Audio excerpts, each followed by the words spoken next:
পুতুল বেঁচে আছে দেখে অবাক জসিম। কী হতে চলেছে কিশোরী নাটকের 4 নম্বর পর্বে। হ্যালো বন্ধুরা, আসসালামু আলাইকুম। কেমন আছেন সবাই? তো বন্ধুরা, দেখতে দেখতে কিশোরী নাটকের 3 নম্বর পর্ব চলে আসছে। যারা দেখেন নাই, কমেন্ট বক্সে লিঙ্ক দেওয়া থাকবে, অবশ্যই দেখে আসবেন। আর যারা দেখেছেন তাদের কাছে নাটকটি কেমন লেগেছে অবশ্যই কমেন্ট করে জানিয়ে দিবেন। আর কিশোরী নাটকের 4 নম্বর পর্ব কবে আসবে, কি হবে এবং কীভাবে সবার আগে দেখতে পারবেন তা জানতে পারবেন এই ভিডিওতে। তাই সম্পূর্ণ ভিডিও দেখতে থাকুন, স্কিপ না করে। আর আপনি যদি আমার এই ছোট্ট চ্যানেলে নতুন হয়ে থাকেন, অবশ্যই চ্যানেলটি সাবস্ক্রাইব করে পাশে থাকবেন।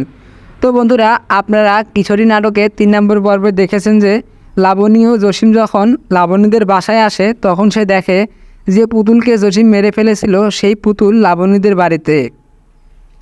পুতুলকে দেখে অবাক জসিম। পুতুল আর আগের মতো নাই, সে স্মৃতিশক্তি হারিয়ে ফেলেছে। পুতুলের এখন নতুন নাম রানী। এখন লাবণী আর জসিম পরিকল্পনা করছে যে পুতুলকে কীভাবে বাড়ি থেকে বার করা দেওয়া যায়। জসিম সেখানে গিয়ে জানতে পারে লাবণীর আগেও বিয়ে হয়েছে। এটা শুনে সে অনেক রাগ হয় এবং লাবণী এবং জসিমের সম্পর্কের দূরত্ব বাড়তে থাকে। তো বন্ধুরা, এই ছিল আগের পর্বে ঘটে যাওয়া ঘটনা। এখন জানিয়ে দিচ্ছি 4 নম্বর পর্ব কবে আসবে। তা জানার আগে ভিডিওটিতে একটি লাইক দিয়ে চ্যানেলটি সাবস্ক্রাইব করে পাশে থাকবেন। তো বন্ধুরা, কিশোরী নাটকের 4 নম্বর পর্ব আসবে খুব তাড়াতাড়ি। দেখতে চোখ রাখুন ঈগল ড্রামা সিরিজে। দেখা হবে নতুন কোনো নাটক আপডেট ভিডিও নিয়ে। সে পর্যন্ত ভালো থাকবেন, সুস্থ থাকবেন। ধন্যবাদ।